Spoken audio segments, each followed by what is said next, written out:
Gaurav Gogoi Jindabad. Gaurav Gogoi welcome. Gaurav Gogoi welcome. Gaurav Gogoi Jindabad. Gaurav Gogoi Jindabad. Gaurav Gogoi long live. Gaurav Gogoi welcome. Gaurav Gogoi welcome.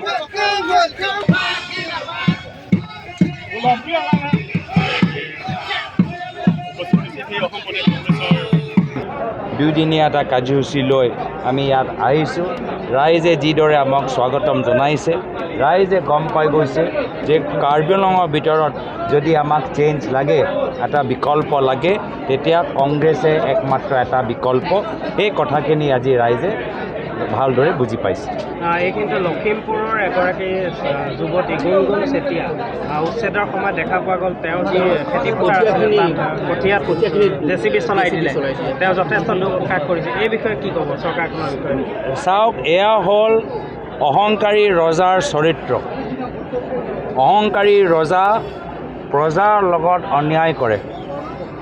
ক্ষমতা হিমন্ত বিশ্ব শৰ্মা ডাঙৰীয়া মূৰত সোমাই গৈছে আৰু এইবাবে তেওঁলোকে আৰু তেওঁলোকৰ প্ৰশাসনে অমানৱীয়ভাৱে আমাৰ অসমৰ ৰাইজক আজি অন্যায় কৰিছে, অত্যাচাৰ কৰিছে। যেতিয়া তেওঁলোকক মাটি লাগে, মামা মামীক যেতিয়া মাটি লাগে, আদানী আৰু আম্বানীক যেতিয়া মাটি লাগে, তেতিয়া তেওঁলোকে একো নেদেখে। এতিয়া 6 schedule দেখা নাপায়, এতিয়া VGR দেখা নাপায়, এতিয়া ৰিজাৰ্ভ মাটি দেখা নাপায়, এতিয়া ট্ৰাইবেল মাটি দেখা নাপায়। তেওঁলোকৰ ওপৰত মামা মামী আদানী আৰু আম্বানীৰ বাবে একো আইন তেওঁলোকে পালন নকৰে। এই গোটেইবোৰ উচ্ছেদ মাত্ৰ দুখীয়া মানুহৰ ওপৰত অমানৱীয়ভাৱে। আমি এই ক্ষেত্ৰত বাৰম্বাৰ আমি কৈছোঁ যে এইখন বৰ্তমান চৰকাৰ অহংকাৰী ৰজাৰ দৰে ৰাইজক অন্যায় কৰিছে আৰু এই অহংকাৰী ৰজাৰ ৰাজত্ব আগন্তুক দিনত কংগ্ৰেছে নাইকিয়া কৰিব। গৰুসুঁতিৰ বিষয়টো কিবা ক'ব নেকি?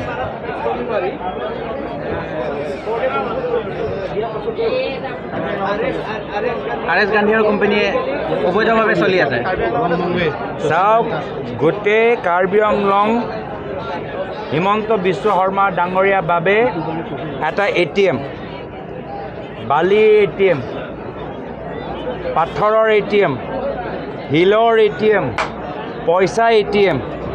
তেওঁ আমাৰ কাৰ্বি আংলঙৰ ভিতৰতে হওক বা ডিমাচাওৰ ভিতৰত ডিমাচা মানুহে হওক বা কোকৰাঝাৰৰ ভিতৰত আমাৰ বড়ো মানুহে হওক, হিমন্ত বিশ্ব শৰ্মা ডাঙৰীয়া অসমৰ ট্ৰাইবেল মানুহক সন্মান নকৰে। যিদৰে প্ৰায়তঃ তৰুণ গগৈদেৱ প্ৰাক্তন কংগ্ৰেছ চৰকাৰ দিনত আমি ৰাইজক আমি সন্মান দিছিলোঁ। জয়সাগৰৰ ভিতৰত মডেল কলেজ, মডেল হস্পিটেল, ডিপুৰ ভিতৰত মডেল হস্পিটেল, মেডিকেল কলেজ।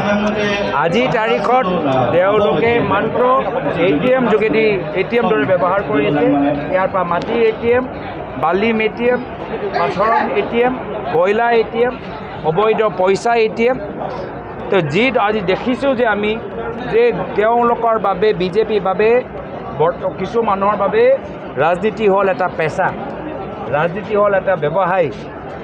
দিছপুৰত হিমন্ত বিশ্ব শৰ্মা ডাঙৰীয়া প্ৰাইভেট লিমিটেড ফাৰ্ম চলি আছে আৰু কাৰ্বি আংলঙৰ ভিতৰত তুলিৰাম ৰংগাং প্ৰাইভেট লিমিটেড ফাৰ্ম চলি আছে।